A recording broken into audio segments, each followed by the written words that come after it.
করার সুযোগ এই দেশটি দিয়ে থাকে। ফ্রান্সে কোনো কোম্পানি যদি আপনাকে কাজ দিতে রাজি হয় তবে তারা আপনার জন্য ভিসার আবেদন করবে, তবে এটি দক্ষ বা পেশাজীবীদের জন্য যেমন আইটি বা ইঞ্জিনিয়ারদের জন্য বেশিতে সহজ। ফ্যামিলির ইউনিটির যদি যেতে চান, যদি আপনারা পরিবারের নিকটতম কোনো আত্মীয় ফ্রান্সে থেকে থাকে, স্বামী বা স্ত্রী ফ্রান্সে বৈধভাবে থাকে, তবে আপনি তাদের মাধ্যমে ফ্রান্স আসতে পারবেন।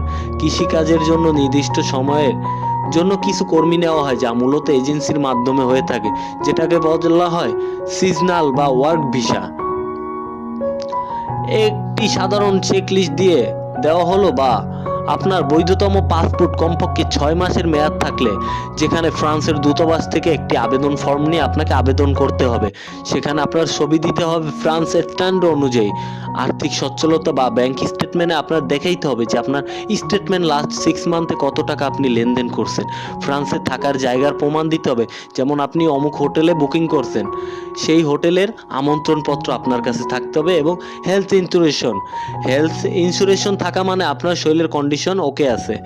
ভিসা ক্যাটাগরি ভেদে দূতাবাস ফি সাধারণত 80 থেকে 100 ইউরো হয়ে থাকে। বাংলাদেশি টাকায় কনভার্ট করলে যেটা 1000 থেকে 10,000 থেকে 12,000 টাকা হয়ে থাকে।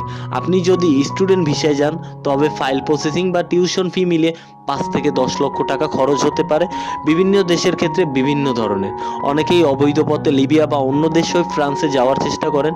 এটা অত্যন্ত ঝুঁকিপূর্ণ বা বৈধভাবে আসার চেষ্টা করেন। এটাই সব থেকে বুদ্ধিমানের কাজ। ফ্রান্সে পৌঁছানোর পর সবথেকে বড় কাজ হলো টাইলেন্ড দে সেনজুয়ার রেসিডেন্স পারমিটেন্সের জন্য আবেদন করতে হবে আপনাকেও। যাদের বৈধতম কাগজপত্র নেই তারা ফ্রান্সে টানা কয়েক বছর থাকার পর এবং আপনি যে থেকে কাজ করছেন সেই রেকর্ড বা প্রমাণ নিয়ে নির্দিষ্ট সময়ের পর, যেমন 5 থেকে 10 বছর পর বৈধ হওয়ার সুযোগ পেতে পারেন, যা ফরাসি ভাষায় রেগুলেশন বা বলা হয়ে থাকে। ফ্রান্স স্বপ্নের দেশ ঠিকই, তবে এখানে আসার আগে সঠিক তথ্য যাচাই করবেন। দালালের খপ্পরে পড়ে নিজের জীবনকে ঝুঁকিতে ফেলবেন না। তাহলে এই ছিল ফ্রান্সের প্রবাসীদের জীবন। এখানকার মানুষ সম্পর্কে কিছু অজানা তথ্য আমি আপনাদের মাঝে তুলে ধরেছি। ফ্রান্সের আসার স্বপ্ন দেখছেন, তারা অবশ্যই ভাষা শিখবেন, সঠিক নিয়ম মেনে চেষ্টা করবেন। এবং প্রবাস মানেই শুধু টাকা নয়, প্রবাস মানেই ত্যাগ। আর বিদেশের মাটিতে টিকে টাকার লড়াই। ফ্রান্সের মাটিতে আপনাদের দেশের মানুষরা অনেক কষ্ট করে আজ মাথা উঁচু করে দাঁড়িয়ে আছেন। তো তাদের সংগ্রামকে আমি জানাই মন থেকে আন্তরিকভাবে স্বাগতম। ফ্রান্স সম্পর্কে আরও এমন সব ভিডিও পেতে আমাদের সাথেই থাকুন।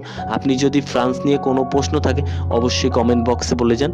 আজ এখানেই শেষ করছি, দেখা হচ্ছে শীঘ্রই নতুন ভিডিওতে। আর ভিডিওটা যদি ভালো লেগে থাকে ফেস্ট অফ বিশ্ব চ্যানেলটিকে অবশ্যই